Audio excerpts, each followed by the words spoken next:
हम्म, इसका मतलब क्या है?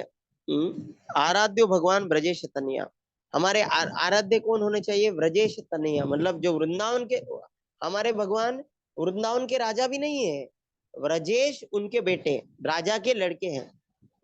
तद्धाम वृंदावन, उनका धाम कौन सा है? वृंदावन। और हमारी उपासना किस किस मतलब रम्या काचित उपासना व्रजवधु। और उपासना उच्च स्तर की कौन सी है? जो कि व्रजवधु, मतलब गोपियों की उपासना की तरह। तो चैतन्य महाप्रभु ने, उनके जो पार्षद जो सभी, जो हमारे आचार्य रूप गोस्वामी, ये सब तो माधुर्य रस में थे। तो हम भी देख रहे हैं कि चैतन्य महाप्रभु, उनके अनुयायी, हमारे आचार्य वगैरह बहुत जन गोपी, हम हमारे संप्रदाय में भी गोपी गीत को बहुत महत्वपूर्ण दिया जाता है। हाँ? तो इतना ऊंचा स्तर हमको मिल रहा है। हम केवल भगवान को एक शक्तिशाली नहीं मानते कि जो सबको नियंत्रण कर रहा है, एक लकड़ी लेके सबको बता रहा है कि ऐसा करो नहीं तो तुमकी पिटाई होगी, ऐसा नहीं करोगे तो पाप होगा। इस डर से हम पूजा नहीं कर रहे। हम प्रेम करना चाहते हैं। और प्रेम में भी क्या करना चाहते हैं? इतना ही प्रेम नहीं करना चाहिए कि तुम मतलब क्या बोलते हैं उसको, तुम भगवान हो। हम इस स्तर पे प्रेम करना चाहते हैं कि हम ये भी भूल जाए कि भगवान भगवान है। वो है वृंदावन व्रज भक्ति चैतन्य महाप्रभु देने है। और इसमें भी जो गोपियों का जो प्रेम है, वो तो सबसे उच्चतर माना जाता है।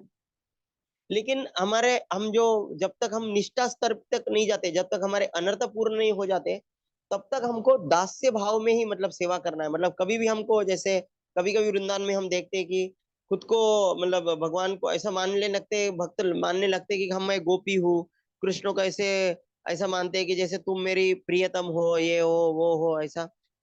जब तक हम शुद्ध नहीं हो जाते, तब तक हम डायरेक्ट माधुर्य रस की तरफ नहीं जाना चाहिए। पहले हमको श्रृंग, मतलब पहले हमारा जो भाव रहना चाहिए, दास्य भाव होना चाहिए। हे भगवान, मतलब ये सोचना चाहिए कि भगवान ने आज भोग कितने बार लिया है, मैं उनका दास हूँ। क्या भगवान को भोग अच्छा लग रहा है? क्या आज भगवान के लिए मैं क्या अच्छा खिलाऊं? हाँ? भगवान का ड्रेसिंग कैसा हो रहा है? मैं उनका दास हूँ, इस भाव में रहना चाहिए। और जैसे हम प्रगति करते जाएंगे, उतना उतना हम आचार्य को मतलब प्रभुपाद जी की शिक्षाओं में रहेंगे, तो क्या हो जाएगा, धीरे धीरे जैसी हमारी प्रगति होंगी, वैसे ही हमको गोपियों के भाव में मतलब उनको पता चलेगा कि ये बहुत शुद्ध भाव है। गोपियों का भाव ये कोई छोटा भाव नहीं है। इसलिए प्रभुपाद जी पिछले, इसमें क्या कह रहे थे प्रभुपाद जी पिछले, क्या बोलते उसको, क्या बोलते उसको, पैराग्राफ में कहते, प्रभुपाद जी कह रहे थे, वास्तविकता अगर देखी जाए तो चैतन्य चरितमृत नए लोगों के लिए नहीं है, ये बहुत ऊंचे ऊंचे स्तर के लोगों के लिए। क्यों? क्योंकि चैतन्य चरितमृत में बार बार ये आएगा कि हमको कृष्ण को है माधुर्य रस में देखना, मतलब प्रेम करते हैं भगवान और सभी भक्त। माधुर्य रस में प्रेम करना क्यों करते हैं? इसलिए नहीं क्योंकि माधुर्य रस में ज्यादा आनंद आता है। हम देखिए आजकल देखते हैं ना कि लड़का लड़की जब ऐसे अकेले घूमते हैं, उनको जब संग मिलता है, तो वो उसमें ज्यादा आनंद आता है। भले उसको कुछ कितना भी खाने खिने दिया है, वो खाएगा नहीं। लेकिन अगर उसको, लड़का को लड़की को साथ में मिलाया जाए, तो बहुत ही अलग आनंद आता है, ज्यादा आनंद आता है। क्यों आनंद आता है? क्योंकि वो आध्यात्मिक जगत में भी सर्वोच्च उच्च स्तर का आनंद है। इसलिए भी इस भौतिक जगत, जो कि आध्यात्मिक जगत की एक केवल परछाई है, तो परछाई में भी वो उच्च स्तर ही मिलता है। लेकिन गड़बड़ किधर हो रही है? जब असली पेड़ में जो सबसे ऊंचा जो फल है ना, जब उसकी परछाई उसके बाजू के तालाब में गिरती है, वो आम का फल जो कि सबसे ऊपर है, वो सबसे नीचे दिखता है। तो उसी तरह से भौतिक जगत में जो कि सबसे ऊंचा स्तर है माधुर्य रस, एक भगवान कृष्ण और गोपियों के बीच का जो रस है, आदान प्रदान का रस है, वो इस संसार में अगर हमने वो परछाई के रूप में देखा, गलत तरीके से देते, वो कैसे दिखाएगा? एकदम निचले नीचे वाला फल दिखेगा। इसलिए हमारे आचार्य जो है बहुत ही इसके विषय में गंभीर है कि हमारे भक्तों ने जब तक हृदय शुद्ध नहीं होता है, उस विषय में बहुत गंभीर चर्चा नहीं करनी चाहिए। श्रीमद् भागवतम में भी बार बार, अगर जब कोई स्तर आता है कि राधा कृष्ण, नहीं तो इवन रुक्मिणी, मतलब जब हम देखते हैं कि कृष्ण जब द्वारका में आते हैं और सभी रानियां बहुत उनको देख के ऐसी उनकी इच्छा होती है, सभी रानियों की इच्छा होती है कि कृष्ण को गले लगे। लेकिन अभी सब सामने है, तो लग नहीं सकते। तो क्या करती है महिषी गण, मतलब द्वारका रानियां, वो अपने बेटे को कृष्ण को भेजती है। तो वहां पे बहुत ऐसा वर्णन है कि कैसे उनको मन में उनकी इच्छा हो रही थी कि कृष्ण को आलिंगन करने की। तो कभी कभी ऐसा वर्णन बहुत ऐसा आता है कि माधुर्य रस का वर्णन आता है। तभी श्रीमद् भागवतम में सुखदेव गोस्वामी 2-3 श्लोक भी बोल देते हैं, ये वही कृष्ण है जो संसार को चलाते, ये वही कृष्ण है, हाँ, जो सभी के सबके पालन पोषण है। और मतलब ये इतना महत्व दिए है सुखदेव गोस्वामी ने कि हम कृष्ण के जो हम कृष्ण की माता यशोदा के साथ में लीला भी जो देखते हैं कभी कभी बहुत हम गौरांग प्रभु बोलते हैं ना, कभी कभी कृष्ण लीला चल रही है, जन्माष्टमी के दिन हम कृष्ण कथा कर रहे हैं, कृष्ण कैसे माखन चोरते हैं और माता यशोदा कैसी डांटती है, कैसी गोपियां करती है। और अगर उधर कुछ स्त्रियां बैठी हुए तो स्त्रियां बहुत खुश होती है कथा सुन के। तो ऐसा भी हो सकता है कि कोई स्त्री ये सोच रही कि हाँ ऐसा तो मेरा पोता है, ऐसा मेरा बेटा है, मतलब वो कृष्ण की लीला सुन रही है लेकिन उसको आनंद किसका आ रहा है, वो भौतिक स्तर में अपने बेटे के बारे में सोच रही है। तो बार बार कथा उसका स्मरण किया जाता है कि ये जो कथा है वो भौतिक स्तर की नहीं है। तो शुकदेव गोस्वामी जब पंचम रसा अध्याय आता है, प्रभुपाद जी श्रीमद् भागवत में बहुत बार इसके विषय में कहते हैं कि श्रीमद् भागवतम की कथा जो आजकल चलती है बहुत जगह पे, वहां पे कथा के नाम पे क्या चलता है, सर्वप्रथम श्रीमद् 10वें स्कंद में चालू करते हैं और वो भी जो राधा कृष्ण का रास लीला है उस पे ही ऊपर बहुत ज्यादा चर्चा चलती है। तो प्रभुपाद जी ये बहुत उसको बहुत खंडन करते हैं। और यही नहीं, सुखदेव गोस्वामी भी जब रसपंस ये जो जब रासलीला का अध्याय चल रहा है तो बार बार बीच बीच में श्लोक डालते हैं, कृष्ण गोपियों के साथ खेल रहे हैं, ये ऐसा ही है मानो छोटा बच्चा अपना पानी में खेल रहा हो अपने परछाई के साथ। तो गोपियां और कुछ नहीं, भगवान की अंतरंगा शक्ति की ही एक विस्तृत स्वरूप है, ऐसे बताया जाता है।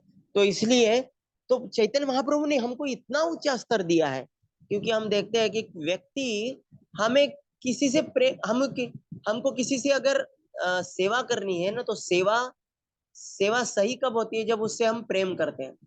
तो प्रेम करेंगे अगर हम दास्य भाव थे तो एक हो गया, लेकिन अगर उसको हम सखा कहेंगे तो और ज्यादा प्रेम हो गया, अगर हम उनको अपना लड़का बेटा कहेंगे तो और ज्यादा हो गया। लेकिन अगर कोई भगवान को प्रियतम मतलब माधुर्य रस मतलब पति पत्नी या ऐसे स्तर पे अगर प्रेम करता है तो बहुत ही ऊंचा स्तर होता है, ये स्तर मतलब भगवान के सबसे निकट हो गया। तो ये चीज चैतन्य महाप्रभु हमको देने आए हैं। लेकिन बहुत बार क्या हो गया, ये गलत तरीके से लिए ले जाने की वजह से गड़बड़ हो गया, इसलिए हमको बार बार इस चीज को दोहराना पड़ता है। हरे कृष्ण।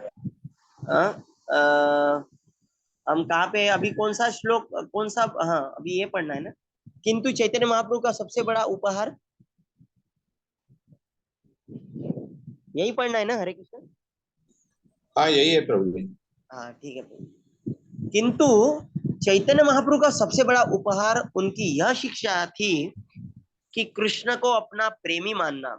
इस संबंध में भगवान अपने भक्त पर इतने अनुरक्त रहते हैं कि प्रेम विनिमय करने में अपने को असमर्थ पाते हैं। इसलिए कृष्ण कहते हैं, एक श्लोक है, न पारिये हम, मतलब मैं भक्तों की उधार कभी नहीं चुका पाता। कृष्ण वृंदावन की गोपियों के इतने अनुग्रहित थे कि वो अपने आप को उनके प्रेम का बदले देने में असमर्थ अनुभव करते थे। उन्होंने उन्होंने इन उनसे कह दिया, मैं तुम्हारे प्रेम का प्रतिदान देने में असमर्थ हूँ, मेरे पास लौटाने के लिए कुछ भी नहीं है। आ, तो ये वाक्य मैंने जो अभी जो कहा ना, न पा रहे हम, कृष्ण कहते हैं, ये बहुत फेमस वाक्य है। जब कृष्ण गोपियों को कहते हैं कि हे गोपियां, आपने जो मुझसे प्रेम किया उसके बदले में कुछ भी नहीं देख सकते, न पा रहे हम। हम्म? इस तरह प्रेमी तथा प्रेमिका के श्रेष्ठतम स्तर पर संपन्न की गई भक्ति का ज्ञान चैतन्य महाप्रभु ने ही प्रदान किया। इसे किसी पूर्ववर्ती अवतार या आचार्य ने कभी नहीं दिया था। इसलिए देखिए हमारे अब चैतन्य महाप्रभु के पहले भी बहुत सारे संप्रदाय आए, जैसे रुद्र संप्रदाय, श्री संप्रदाय, कुमार, सभी संप्रदाय। अभी अगर हम जाएंगे साउथ इंडिया में जाएंगे, हम क्या देखते हैं कि बालाजी भगवान है, रंगनाथ भगवान है, लेकिन उनको कहा कैसे देखा जाता है, एक भगवान है, हम उनके दास है, दास से भाव इतना भरा पड़ा हुआ है कि हम कुछ बोल ही नहीं सकते। हाँ, हम उड़ी पे जैसा ब्रह्म संप्रदाय में जाते हैं, हमारे मध्वाचार्य हम ब्रह्म संप्रदाय में है ना, तो मध्वाचार्य में उड़ीपी में हम जाते हैं, वहां पे भी कृष्ण को कौन से रूप में पूजा जाता है? भगवान के बाल्य रूप में ही पूजा जाता है। हमारे यमुना मतलब अभी आज हम देखते हैं कि महाराष्ट्र में भी और शायद से सभी हमें पूरे भारत भर में ये शायद से वल्लभाचार्य ने ही चालू किया था। हाँ, कौन सा संप्रदाय है ये? मतलब अलग अलग संप्रदाय, वो भी क्या करते हैं कि इनकी भी किसी लड़की की जब शादी हो जाती है, तो वो मायके से अपने ससुराल क्या लेके जाती है? लड्डू गोपाल लेके जाती है। तो ये क्या है? एक वात्सल्य रूप की ही सब जगह पे हमारे आचार्यों ने ये किया था। लेकिन चैतन्य महाप्रभु ही ऐसे थे जिन्होंने डायरेक्ट माधुरी रस के विषय में कहा और भक्तों को प्रोत्साहन दिया। लेकिन इससे कभी कभी गलत भी हो गया, इसलिए क्या हो गया, अगर हम वृंदावन में जाएंगे तो श्रील जीव गोस्वामी ने एक क्या किया कर दिया, हमारे आचार्य ने बहुत ग्रंथ लिखे थे माधुरी रस में कि कैसे कृष्ण राधा रानी कैसे मिलते थे, क्या होता था क्या होता था। लोगों ने इतना उसको पढ़ पढ़ के गलत तरीके से लिया, ये किया। एक स्थिति जब आई जब जीव गोस्वामी ने सभी ग्रंथों को जमीन में दफना दिया और उसको कहते हैं ग्रंथ मंदिर। देखिए हमारे का एक किन आचार्य को इतना मेहनत करके उन्होंने लिखा, लेकिन लोगों ने इतना उसका गलत आचरण किया कि आज भी हम देखते हैं। हम कुछ दिन पहले सुन रहे थे, श्रील भक्ति सिद्धांत ठाकुर कहते थे ये राधा कुंड जो है ना, राधा कुंड नहीं, ये नरक कुंड है, ऐसा बोलते थे। राधा कुंड को नरक कुंड कहते थे। क्यों? कभी कभी वो बोलते थे क्योंकि यहाँ पे लोग आते हैं बाबा जी करके, राधा कुंड में आते हैं, यहाँ पे गोपी भाव में के लिए आते हैं, और क्या करते हैं बहुत लोग अपना घर छोड़ के आते हैं और उधर बहुत ही गंदी गंदी कभी कभी अंदर मतलब अलग अलग जगह पे घृणा मतलब ये होती है। कोई कोई किनको उनको लगता है कि अगर कृष्ण और परकीय रस अनुभव करना है तो हमको इसी जन्म में उसका आस्वादन लेना पड़ेगा, ऐसा ऐसा करके गुरु अपने शिष्यों के साथ माधुरी रस ऐसा करे, बहुत कुछ ऐसा चलता है। इसलिए प्रभुपाद इसलिए ऐसा हुआ है। इसलिए कभी पूर्ववर्ती आचार्य या अवतारे आचार्य ने कभी नहीं दिया था। हाँ? अतएव श्री रूप गोस्वामी के कथन के आधार पर कृष्णदास कविराज ने अपने इस ग्रंथ के चौथे श्लोक में लिखा है, भगवान श्री चैतन्य महाप्रभु सुनहरे वर्ण में कृष्ण है, वे माता शची के पुत्र है, सचिनंदन है, वे उदारतम कृष्ण पुरुष है, क्योंकि सबको कृष्ण प्रेम प्रदान करने के लिए आए हैं। आप सब लोग उन्हें सदैव अपने हृदय में रखें, उनके माध्यम से कृष्ण को समझना सरल होगा। हरे कृष्ण। तो चैतन्य महाप्रभु के से हम कृष्ण को समझ पाना बहुत सरल है। अगला पैराग्राफ पढ़ेंगे। हम प्राय यह वाक्यांश सुनते हैं, भगवत प्रेम, इस भगवत प्रेम को कहाँ तक विकसित किया जा सकता है? इसे वैष्णव दर्शन से सीखा जा सकता है।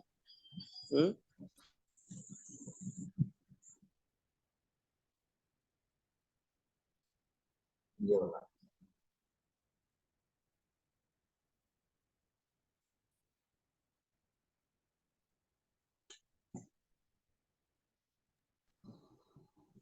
दे पॅटर्न पॉट जा ना, तू कोणाकडे जा, हा पॅटर्न पॉट जा। कोण? नंदा नाही, महेश कोडे, कोडे पेट्रोल पंप तिकडे जा ना, माणसाकडे गेल्यावर फोन कर, ठीक आहे चल। हरे कृष्ण। तो हरे कृष्ण, एक मिनिट हा।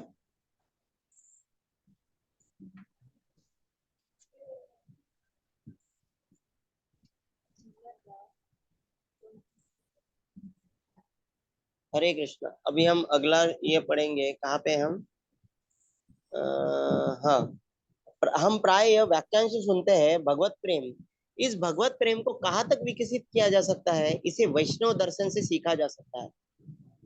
भगवत प्रेम का सिद्धांतिक ज्ञान तो अनेक स्थानों में तथा अनेक शास्त्रों में मिल जाएगा, किंतु वह भगवत प्रेम वास्तव में है क्या और इसे किस तरह विकसित किया जाता है, इसे इसे तो वैष्णव साहित्य में ही पाया जा सकता है। श्री चैतन्य महाप्रभु के द्वारा तो भगवत प्रेम अद्वितीय एवं सर्वोच्च विकास को प्राप्त हुआ है। इस भौतिक जगत में भी हमें प्रेम का अल्प ज्ञान हो सकता है, तो यह कैसे संभव होता है? यह हमारे मूल भगवत प्रेम की उपस्थिति के कारण होता है। इस बद्ध जीवन में हमें जो भी अनुभव प्राप्त होता है वह उन परमेश्वर में स्थित रहता है जो प्रत्येक वस्तु के चरम स्रोत है।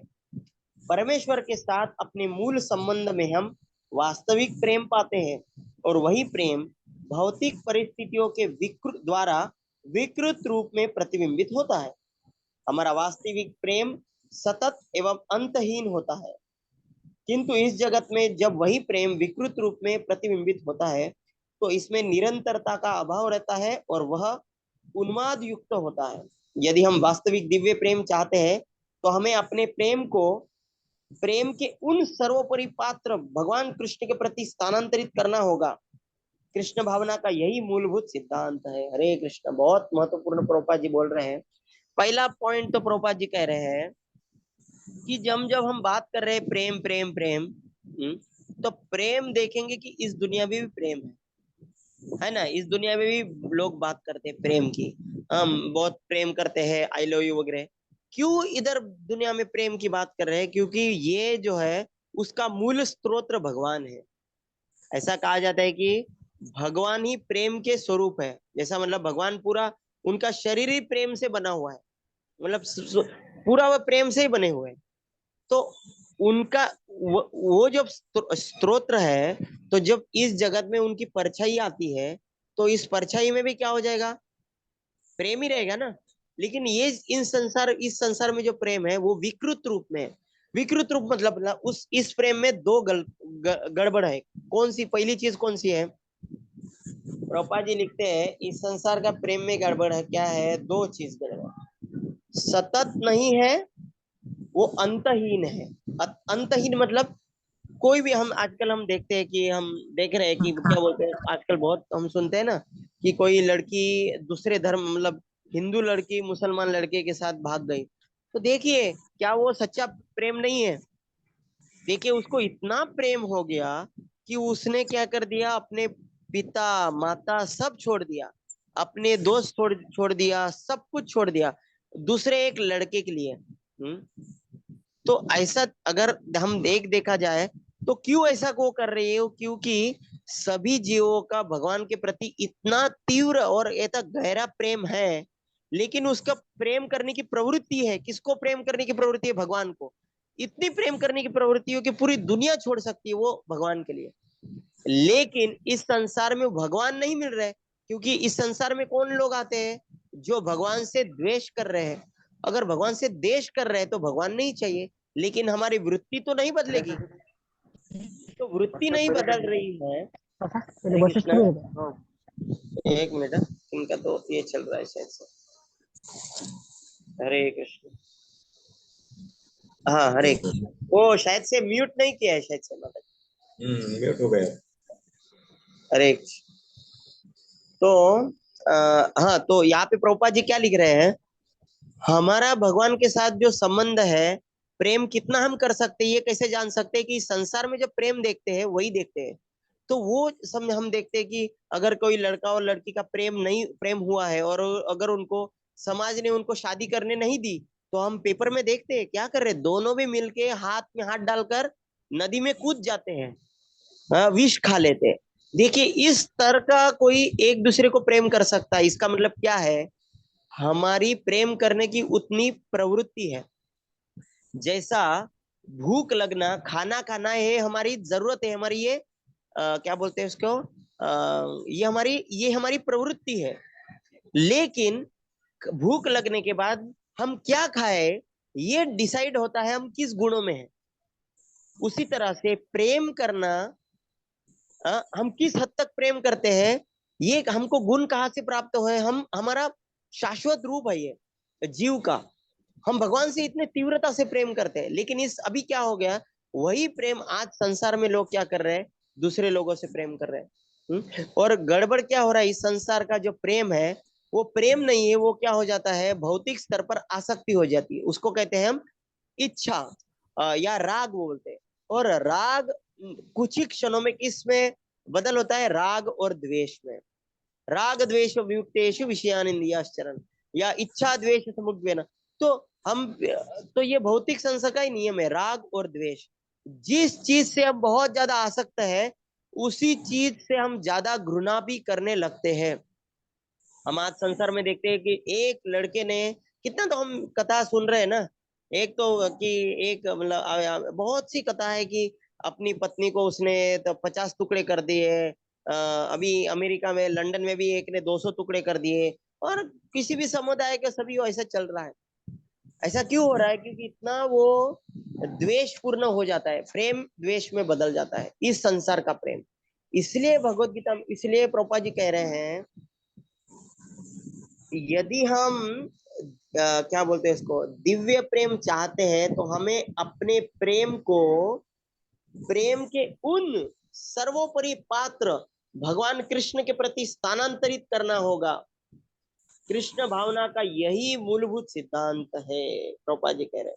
मूलभूत सिद्धांत यही चैतन्य महाप्रभु कह रहे हैं कि सर्वोपरि पात्र भगवान कृष्ण क्यों है? क्योंकि हम देखते ही संसार में माता पिता बहुत प्रेम करते लड़के को, अपने बेटे को, लेकिन लड़का समझ, लड़के या लड़की जो है, जो भी अपने जो पुत्र पुत्री है, उनको उतना समझ में नहीं आता कि मेरे माता पिता ने कितना प्रेम किया है। फिर भी उसका, वो लड़का लड़की का प्रेम किधर हो जाता है, उनके माधुर्य, उनके पति पत्नी में हो जाता है। लेकिन उनको उतना ये नहीं रहता है, इतना मतलब थोड़ी बहुत रहती है, कृतज्ञता रहती है। लेकिन भगवान हमारे हृदय में है, तो जब हम भगवान के लिए कुछ भी करते, कि भगवान को पता है कि हम कितना किस भाव से, कितना प्रेम से, कितना हमने तकलीफ भगवान के लिए उठाई है, इसलिए भगवान कृष्ण ही हमारे प्रेम के पात्र है। तो इसका मतलब ये नहीं कि हम दूसरे से प्रेम नहीं करेंगे, लेकिन हमारा पूर्ण जो गोल है भगवान होना चाहिए, और बाकी के जो लोग हैं वो समझना चाहिए कि वो भगवान के ही अंश है, इसलिए उनकी उनसे प्रेम करना चाहिए। हरे कृष्ण। इस विषय में कुछ प्रश्न है? क्योंकि आज हम 4:45 को ही बंद करने वाले हैं, तो कुछ अगर प्रश्न है तो पूछ सकते हैं, नहीं तो मैं अगला पैराग्राफ पढ़ता हूँ। 1 मिनट प्रभु जी, दंडवत प्रणाम। दंडवत प्रणाम। हाँ, ये यहाँ पे दिया है कि वैष्णव दर्शन से सीखा जा सकता है, तो मतलब जैसे महाजन गुरु महाराज वरिष्ठों से सीखे, इसका मतलब हम यही देखें। हम भगवत प्रेम, इस भगवत प्रेम को कहाँ तक विकसित किया जा सकता है, इसे वैष्णव दर्शन से सीखा जा सकता है। मतलब हम बड़ों से सीखे। हाँ, समझ गया माता जी। एक मिनट, समझ गया मैं आपका प्रश्न।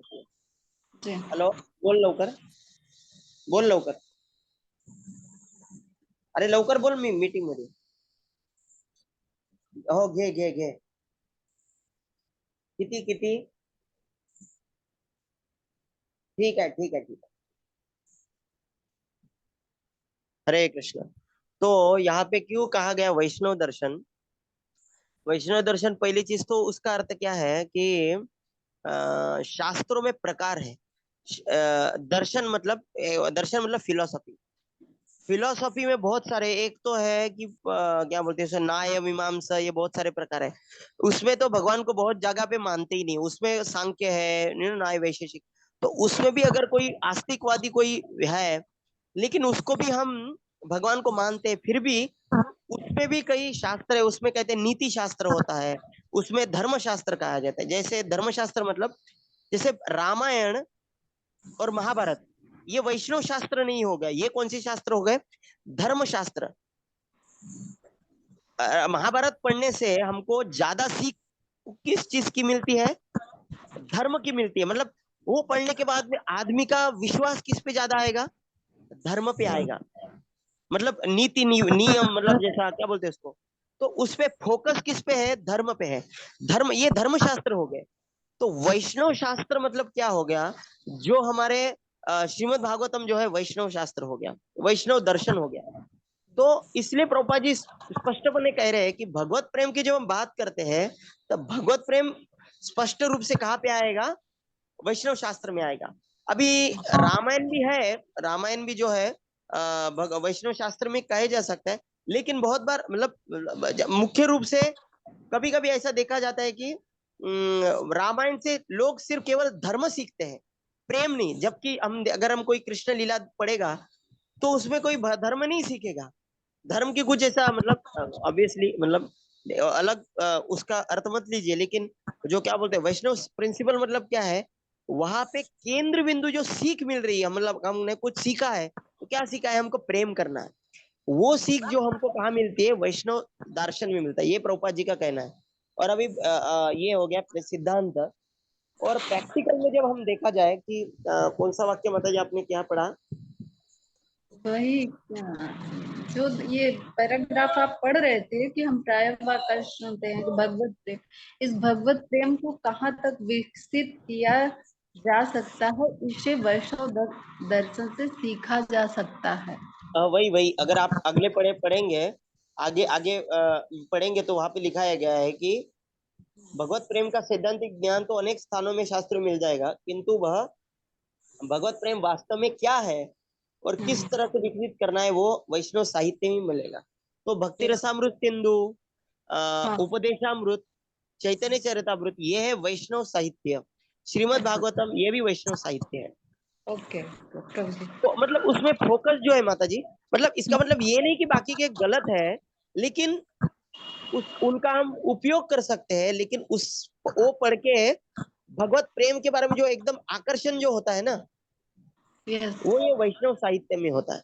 ठीक है माता जी, जी जी प्रभु। ये यही यही प्रभुपाद को कहना है कि शास्त्र तो बहुत सारे हैं, बहुत शास्त्रों में बताया जाएगा भगवान के बारे में, लेकिन उनसे हमको भगवान प्रेम करने की मतलब थोड़ी बहुत उनके प्रति एक प्रेम आ जाएगा, मतलब उनके प्रति एक आदर भाव निर्माण हो जाएगा, उनके प्रति थोड़ा आकर्षण आएगा। लेकिन जो बोलते हैं ना ऐसा गहरा जो प्रेम है, वो कब आएगा, जब हम वैष्णव साहित्य को एकदम गहराई में पढ़ते हैं, ऐसा है। हरे जैसे कृष्ण। हम लोग जी प्रभु जी समझ में आ गया कि हम लोग भागवत में सब सीखते हैं, सारे भक्त कैसे किए हैं, हाँ हाँ, बस वैसा हम लोग। हो गया माता जी, शायद से अभी 4:45 हो गए, तो हम कौन सा,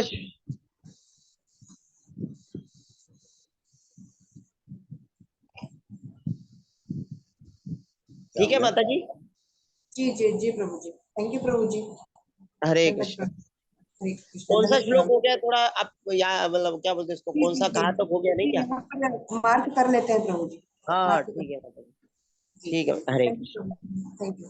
दंडवत प्रणाम प्रभु जी। दंडवत सभी प्रणाम। भक्तों को दंडवत प्रणाम। हरे कृष्णा दंडवत प्रणाम प्रभु जी। दंडवत दंडवत दंडवत प्रणाम। प्रणाम, दंडवत दंडवत।